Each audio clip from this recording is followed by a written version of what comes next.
psychiatrist. Go talk to Llewellyn. Llewellyn studies in Zurich. I can't stand it. What am I going to do? I'm in some kind of a nightmare. You gotta help me. Help me! Help me! Helen, sodium amytal. Help me! Help me! Help me! I can't.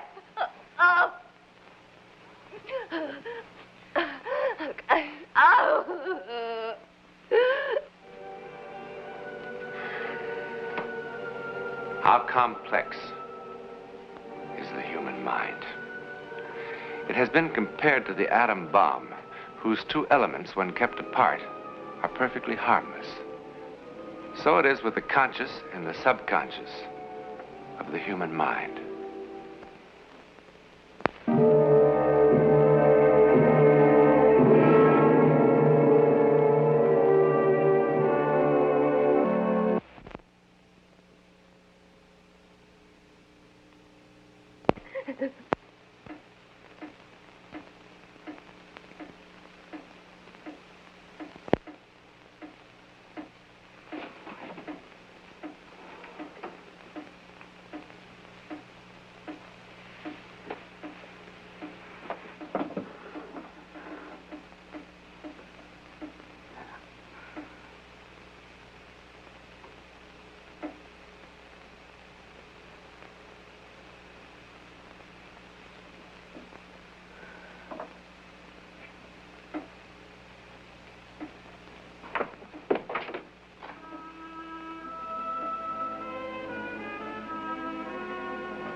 Welcome back.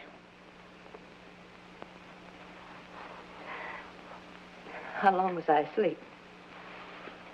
But 40 minutes. Someone locked me in. Not someone. You. Don't remember that.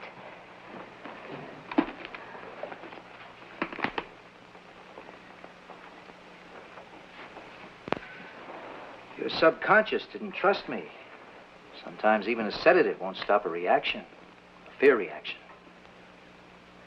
Doctor, if you never become better acquainted with my subconscious than that, we're in trouble. Why? You weren't afraid? Not of you.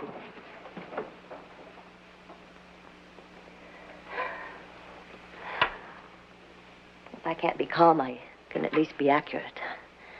I mean, I wasn't afraid of you. And what does that mean? What does that mean? Oh, come on, Doctor. We're a team, aren't we? You've got to pull a little, too. If I'm not afraid of you, then what's left?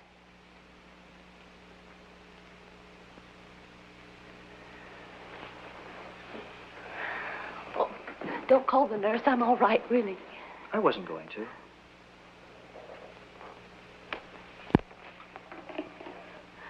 Pardon me.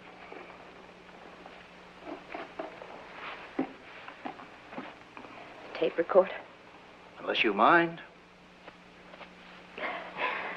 Do as you please. I don't care. So, if you weren't afraid of me, I suppose you were afraid for me. Is that right? I was in some kind of danger, in your opinion. Yes. Physical danger? Doctor, I've got to tell you something. And if you laugh at me, I don't know what I'll do.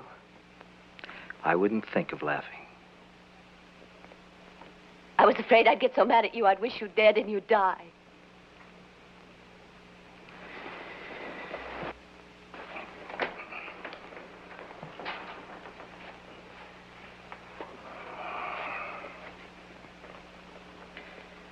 Is it Miss Wadsworth or Mrs.? Come on, Doctor. Do we have to go down that dreary road? I'm a normal, healthy woman. I love my mother and my father, and they love me. I get along very well with my employer. And that would be, Mr. Alfred Ross, president of Alfred Ross Associates. He controls, I don't know, 8 or 10 firms, including a fashion house. I'm the executive manager of that. There's an Alfred Ross who owns one of the major ball clubs. Same Ross. From dresses to baseball. Dresses, baseball, steel, real estate, motion pictures. Quite a range. Quite a man. Quite a man. I see you have a master's degree. Romance languages I studied in Paris. Is that where you became interested in dress designing? No. I'd always liked it. Satisfying work, I imagine. Creative. It was. I haven't designed for years now. Is the executive end of the business less satisfying? No, I don't think so. More pressure, surely. More decisions. More chance to lose your temper? More chance, far less excuse. I had a terrible temper as a child. I've worked very hard to control it. In all the years I can remember, I've only lost my temper twice. Once here.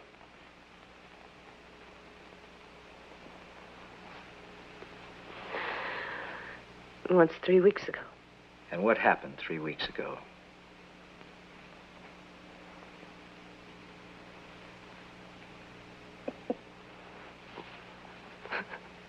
Someone died. Tell me. Tell me.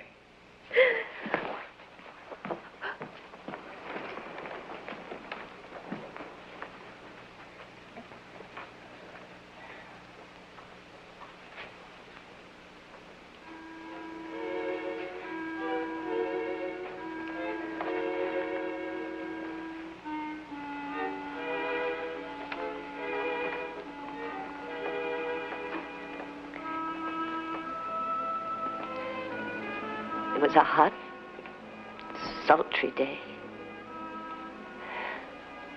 Like today. They were working on the air conditioning system. And we'd all brought fans to the office. As a rule, no one comes down on Saturday. That's why I was so surprised to find the fan on in my assistant's office. It aggravated me to find that someone else was there, too. I remember how the fan kept blowing some papers on her desk. I don't know why. I'm not usually so curious. But I wanted to see what she was working on. I picked up one of the papers. And I read it. It was a letter from Ross. This assistant, tell me a little about her. Joyce? Oh, not very attractive. Well. Well, well. It's like catching a big bright eye at the keyhole, isn't it? I want to congratulate you on your splendid ideas for our new fall line. What ideas? Why don't you read the rest of it? I didn't see any new ideas from you. You weren't available. Stop it. You weren't available. You've never paid any attention to my suggestions. If I had sent them to you, you'd have thrown them in the wastebasket like every other modern notion that crosses your desk. Well, This time I went over your head. Clear up to Al's penthouse?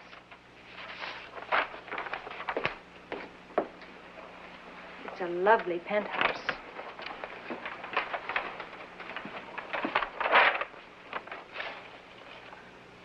As I told you last week, we've been contemplating a change in executive authority for some time.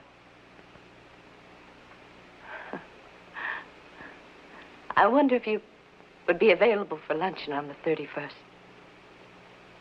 when we can go into this matter at greater length.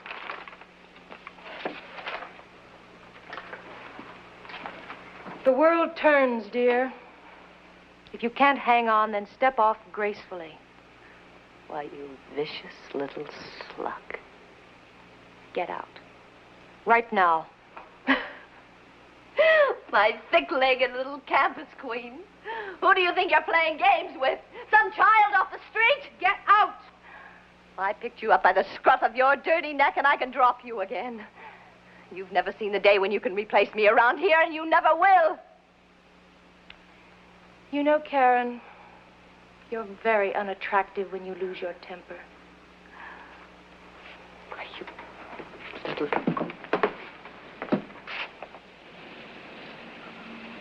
Luncheon on the 31st. I hope you die before you get there.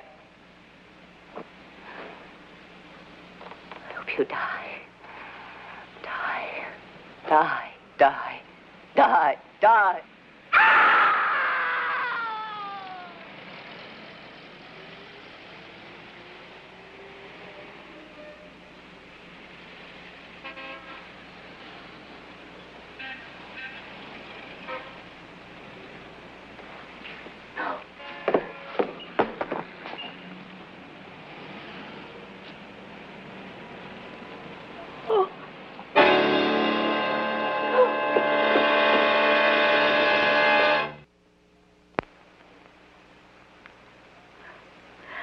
I wonder what our man Freud would have to say about this.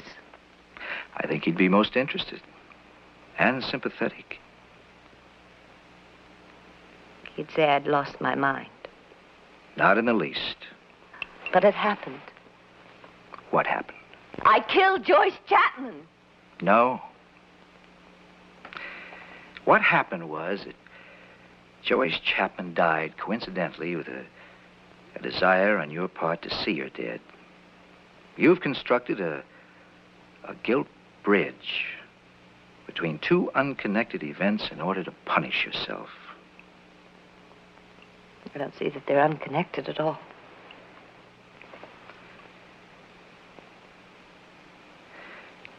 Karen,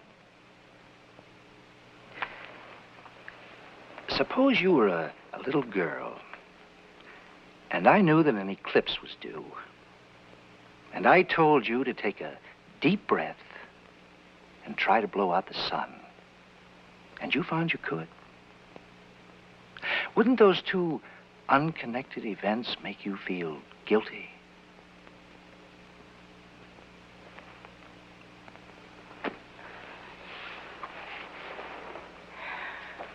It does feel like I'm in some kind of a nightmare.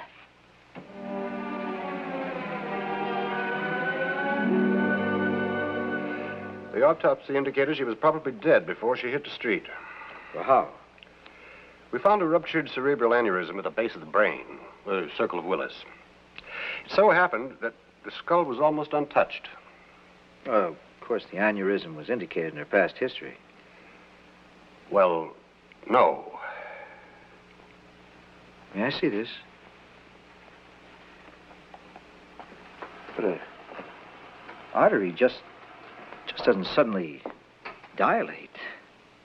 Apparently this one did. Any sign of prior injury or disease? I'm just telling you what we found, Doctor.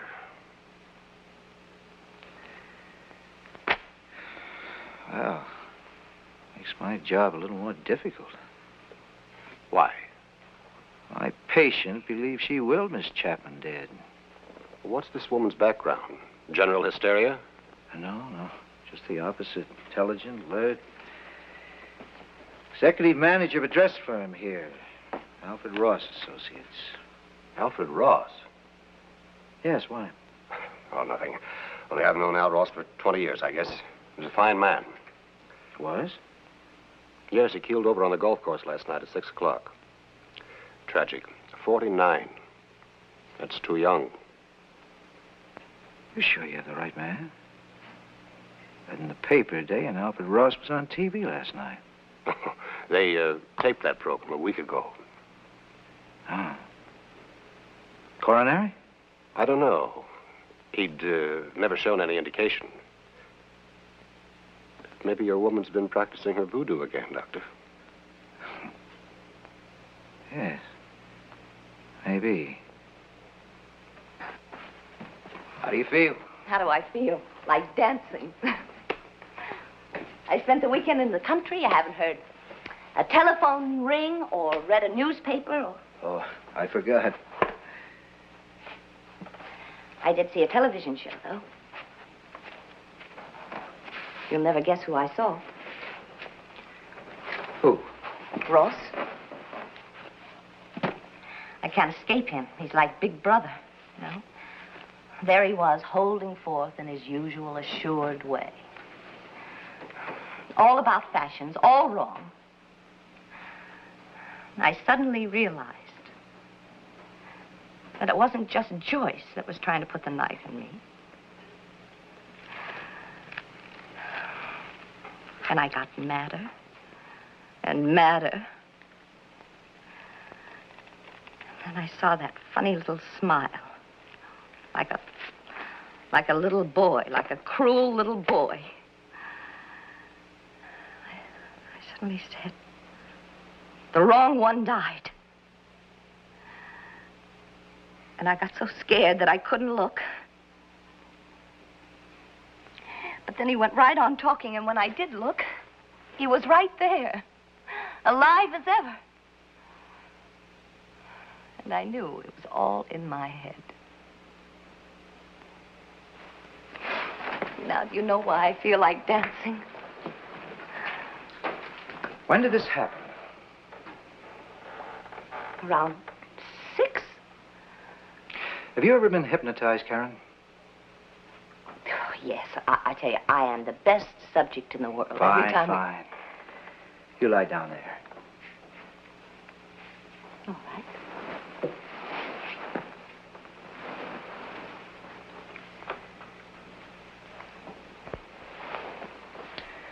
Karen, concentrate on this pen.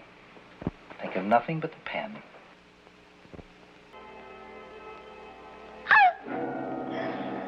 And she was dead.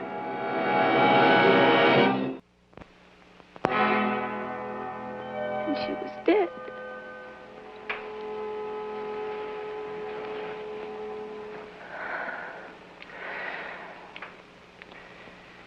I'm sorry I had to put you through that, but we found the link we needed.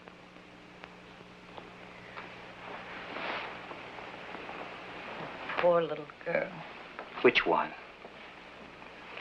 Can't you see that both of them were to be pitied? All your life you've believed subconsciously that you caused Donna's death. You didn't.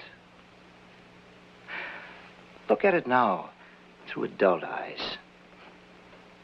You didn't shout, her dead, or Will her dead. It was an accident. You say that.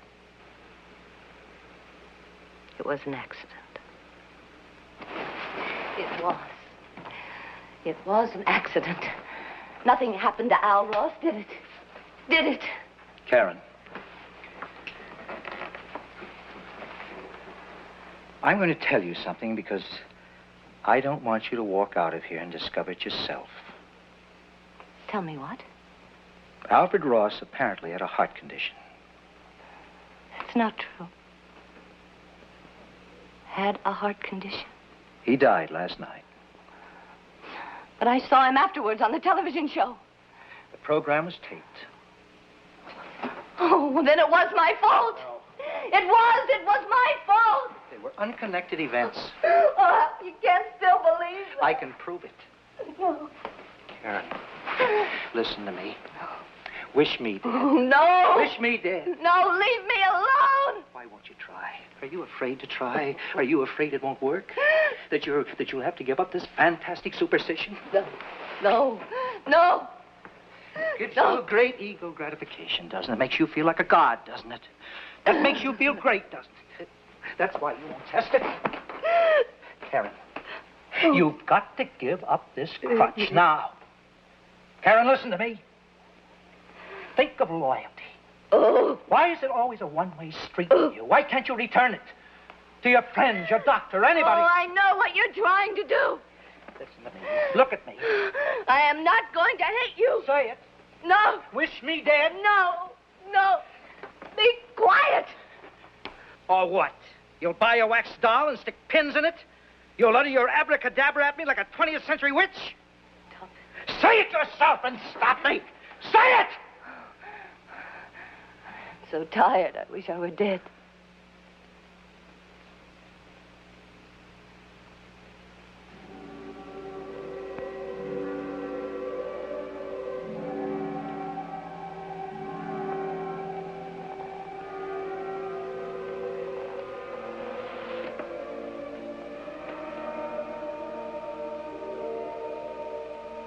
Karen. Cause of death blank. I'm not going to write voodoo in that space, Mr. Newland. I'm a medical doctor. What are you going to write? Undetermined causes. You don't suppose it's possible that it could have been a psychic phenomenon? I mean, death by autosuggestion. I'm a scientist. So was Louis Pasteur, who very nearly died of the same thing. Death by suggestion, also caused by a tragically disturbed woman. It's in the record. Yes, I've heard of the case. We've a lot to learn, Mr. Newland.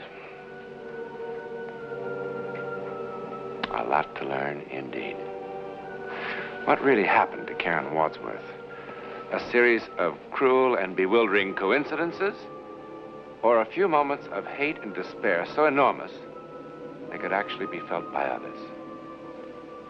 In the April 13th, 1959 issue of Time magazine, a curious experiment was reported. 2 rows of seeds were planted.